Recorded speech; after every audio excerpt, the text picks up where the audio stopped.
गणाधीश जो ईश सर्वा गुणांचा, मुळारंभ आरंभ तो निर्गुणाचा. नमो शारदा मूळ चत्वारी वाचा, गमो पंथ अनंत या राघवाचा. ज्या ज्या स्थळी हे मन जाय माझे, त्या त्या स्थळी हे निज रूप तुझे. मी ठेवितो मस्तक ज्या ठिकाणी, तेथे तुझे सद्गुरु पाय दोन्ही. चहा घेता घेता सहजच माझ्या मनात आलं की आता पाऊस तर चांगला पडतोय. मुंबईत प्रत्यक्ष फारसा पाऊस नसला तरी मुंबईच्या आजूबाजूला विशेषतः घाटमाथ्यावर पाऊस होतोय. त्यामुळे पावसाच्या बरोबर येणाऱ्या अनेक मजा धमाल असतात. त्याच्यामध्ये एक गोष्ट असते ट्रेकिंग. आणि ट्रेकिंग म्हणजे ट्रेकिंग आणि वर्षा सहली ह्या आता जनमानसामध्ये बऱ्यापैकी रुळलेले आहेत आणि दरवर्षी अशा वर्षा सहली निघतच असतात. पण वर्षा सहली आणि त्यांचा आनंद घेण्यासाठी मुळात तुमची तब्येत ठणठणीत पाहिजे. आणि ती ठणठणीत असेल तब्येत तर ते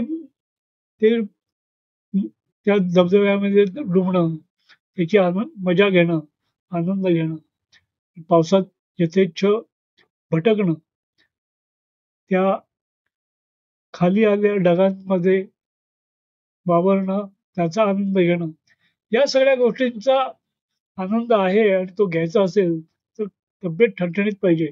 आणि ती ठणठणीत असेल तरच मजा येते, नाहीतर मजा किरकिरा होण्याची शक्यता असते. त्यामुळे योग्य आहार म्हणजे प्रोटीन्स युक्त आणि योग्य प्रमाणात पाणी, मिनरल्स, कार्बोहायड्रेट सगळ्या गोष्टींनी युक्त असा षड्रस आहार, 2 वेळचं जेवण किंवा त्याच्याबरोबर भरपूर व्यायाम, या सगळ्या गोष्टी जर असतील तर तब्येत चांगली राहते. आणि मग या अशा ॲडव्हेंचर्स करण्यामध्ये काही वावगं नाही.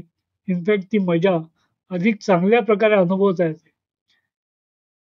त्यामुळे जर आपल्याला वर्षा सहलींचा आनंद खऱ्या अर्थाने घ्यायचा असेल तर आपली तब्येत चांगली ठेवणं आणि ती योग्य वेळेला त्याचं मेंटेनन्स करणं हे सगळं जरुरी असतं. अनावश्यक श्रम टाळणं, उगाचच्या उगाच रात्री अपरात्रीपर्यंत जागत न राहणं, निसर्गाप्रमाणे जगणं. निसर्गाप्रमाणे जगणं याचा अर्थ काय? 10:30-11 वाजता झोपणं आणि सकाळी 4:30 ते 7च्या मध्ये उठणं. या गोष्टी हल्ली दुर्मिळ होत चालल्या. कारण उशिरा उठणं, उशिरा झोपणं, या सगळ्या गोष्टी आपल्याला रोजच्या झालेल्या आहेत. आणि त्या